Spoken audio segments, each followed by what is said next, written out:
Hi పిల్లలు, ఈరోజు మనం ఒక మంచి కథ చెప్పుకుందామా? తొందరపాటు కుందేలు. ఒకరోజు గాలి చాలా తీవ్రంగా వేస్తుంది. గాలి నక్కల అరుపుల్ని పోలిన శబ్దాలు చేస్తుంది.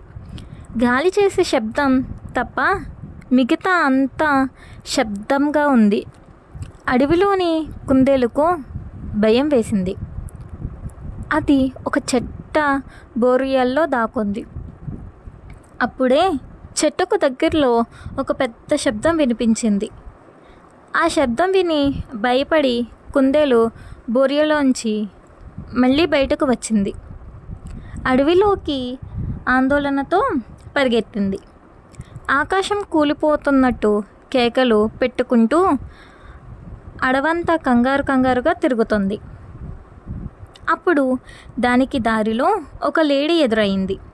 కుందేలును ఆపి, ఎందుకు ఆతృతతో పరిగెత్తుతున్నావు అని అడిగింది.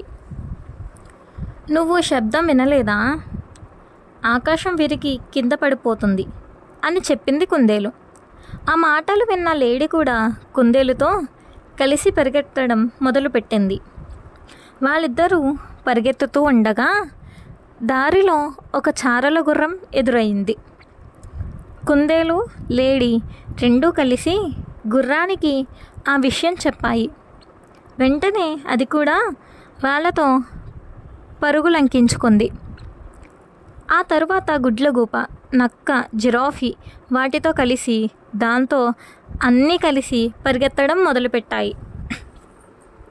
గుహలోంచి శబ్దం విన్న సింహం కూడా బయటకు వచ్చి కారణం ఏమిటి అని అడిగింది.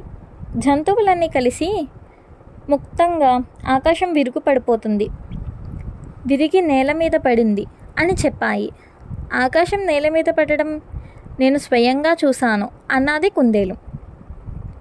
విరిగి ముక్కల్ని నాకు చూపిస్తారా అని అడిగింది సింహం.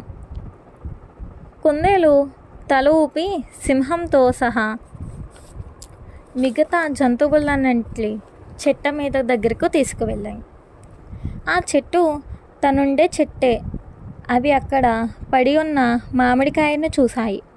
ఆ మామిడికాయను చూపిస్తూ, ఇదేనా ఆకాశం నుంచి పడిన ముక్క అని అడిగింది సింహం. అవునని తల ఊపింది కుందేలు.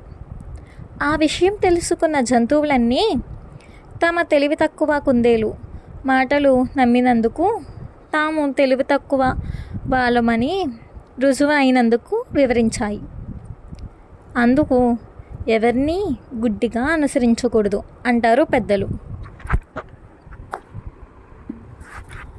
Like and subscribe.